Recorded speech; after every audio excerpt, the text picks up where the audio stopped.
All right, everybody, it is me, Mr. Bellamy, and I'm back again. This week, we are going to be working on striking games. So, we're going to be using paddles, we're going to be using rackets, and we are going to be using badminton rackets. So, we have three different styles of tools we're going to use. We're going to start with a paddle because anytime we strike a ball, normally when we strike, as in when we did volleyball, we struck with our hands. If we're playing kickball, we're going to strike with our feet. Well, today we're going to use, or this week, we're going to be using an implement or a tool to help us strike further away from our body. So we're going to start off with a paddle because one, this gets it closest to our hand. So we're used to hitting things or bouncing a ball with our hand. So that's going to be one thing that gets our hand-eye coordination. So we're going to slightly move that out using a paddle, gets that out just a little bit, but still lets our eyes be able to track compared to using a paddle, which suddenly makes us have to be able to hand-eye coordination to be able to track that a little further out. So we're going to get used to hitting something with the paddle first. Now, I would like to recommend using something like a beanbag. So, well, first of all, before we even use a beanbag and put it on our thing, first thing is we need to know how to hold a paddle. That's usually probably the first thing to do. So what I do, or the way I was taught to hold a paddle, is to shake hands with it. So, hi, Mr. Paddle, how are you doing? So you hold your paddle like that, put your hand on it. I like to put my thumb right on the back side of it. So if I'm having a forehand, if I'm playing a game like pickleball where I'm going to be standing up and I'm going to be hitting it, I bring my thumb in. But if I'm just going to be paddling it up in the air, I like to put my thumb on the top. Gives me a little bit more control of the paddle. So, and a lot of times on a backhand hit, I'll put my thumb back there. But if I'm hitting a forehand shot, I don't want my thumb there because I may hit it. So I'll bring my thumb in and hold it that way. But you want to hold the paddle, and we'll go over the grips of a racket a little bit because it's slightly different than paddle. Paddle's nice and smooth. You can turn the paddle. You got to remember your angle of your paddle. So right now we're wanting it to go up, straight up and down. We're going to catch it or bounce something off of it. So we want it to pancake it. So we want it flat, and I want it to be able to go straight up and down. If I'm playing against somebody and I'm doing an underhand hit, so 2 hits is underhand and an overhand. So we're going to be doing underhand this week just as a start. So I'm going to underhand. I would use a beanbag because that beanbag is not going to roll around. If you have like a hacky sack or a hacky sack ball that has a little bit of weight to it, but if you're using a different type of ball, they're a little bit harder to control. They kind of go all over the place, whereas my beanbag is going to hit and sit, hit and sit, hit and sit. Now I wouldn't use this if I'm playing it to somebody or hitting at somebody because a beanbag, when you use another tool to strike with, you're going to create more force and with the object, so it's going to travel faster. Traveling faster means when it hits an object and stops, it's going to greater chance of hurting somebody. So we're not going to use, for the beanbag, I would just use that as a toss up and down, so that way it's a nice controlled object that's not going to roll around. So where they were using a ball, that ball is going to roll around and it's not going to sit on their paddle. It's going to go all over the place and they're going to be chasing it around the room. With that, if I miss it, it's just going to stay right there. I reach down, I pick it up, and I go back.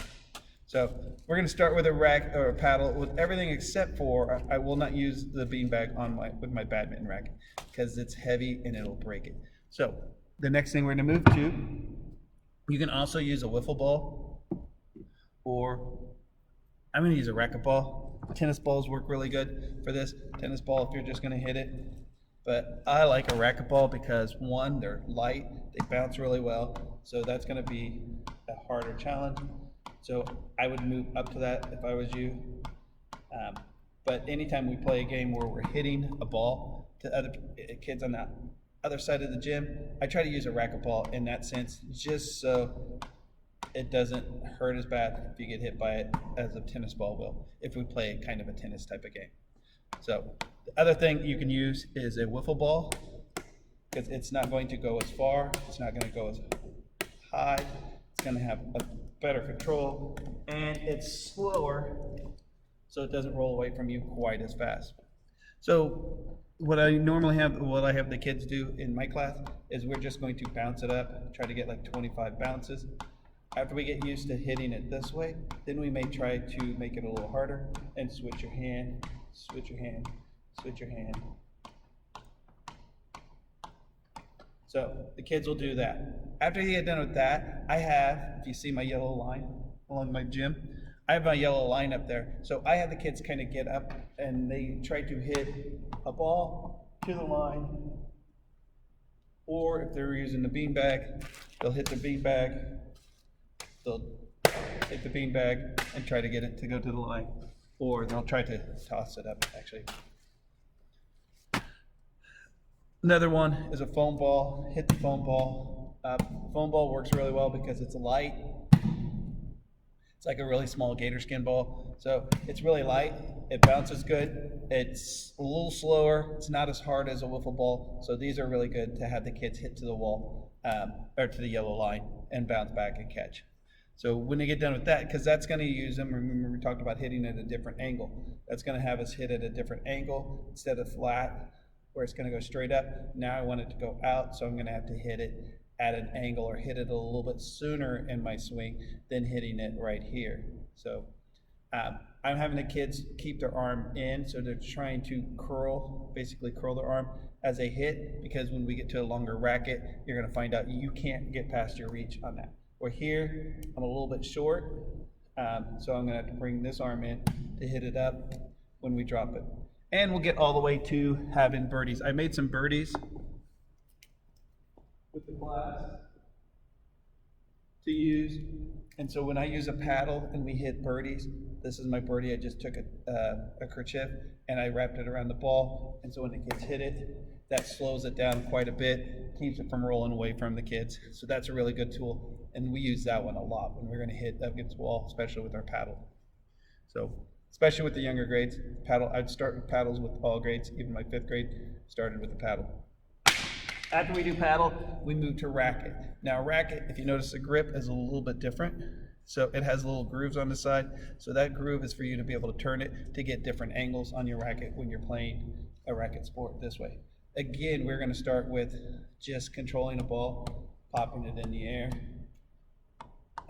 If they are having a hard time, break out that beanbag, start it out, because if you notice, suddenly now I am further out away from my hand. So the further out you get away from your hand, the more your eye has to move out, and you have to your mind has to do mental math. So you have to do the math of how far out that is and being able to get that paddle where it's going to be able to catch that.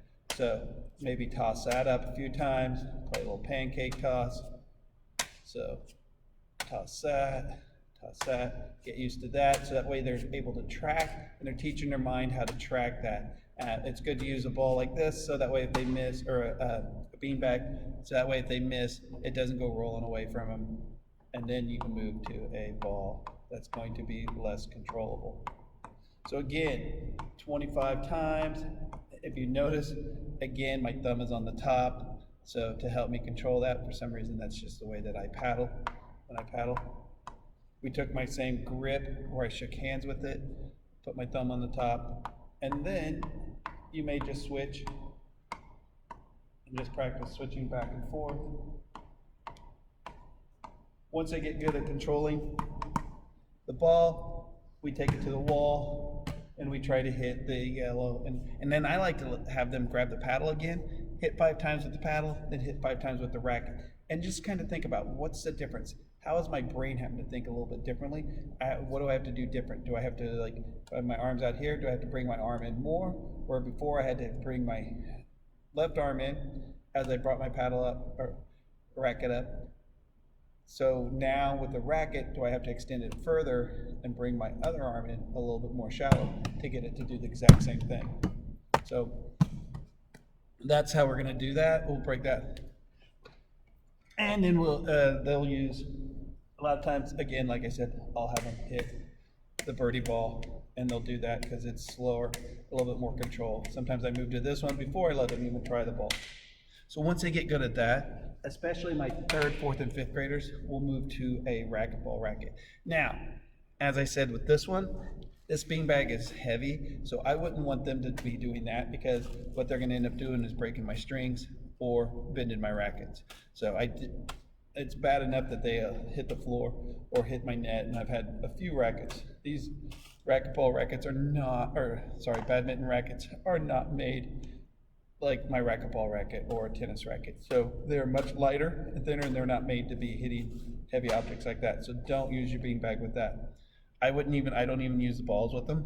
So this one here is birdie only. So anytime we get that, and then what I have them do is I have them set the birdie on top to start off with, instead of holding it out, I have them set it on top, toss it up, and then try to hit it and catch. Set it on top, toss it up, hit it, and catch. And we talk about just moving, keeping that level, not turning it, making sure it's level, and just getting that good elbow in it, that I'm just hitting a short distance. And then we move into a serve, where we're going to just swing and hit and try to catch our yellow spot. We have them pinch it, get their elbow out, and then move their hand and catch, hit the wall and catch.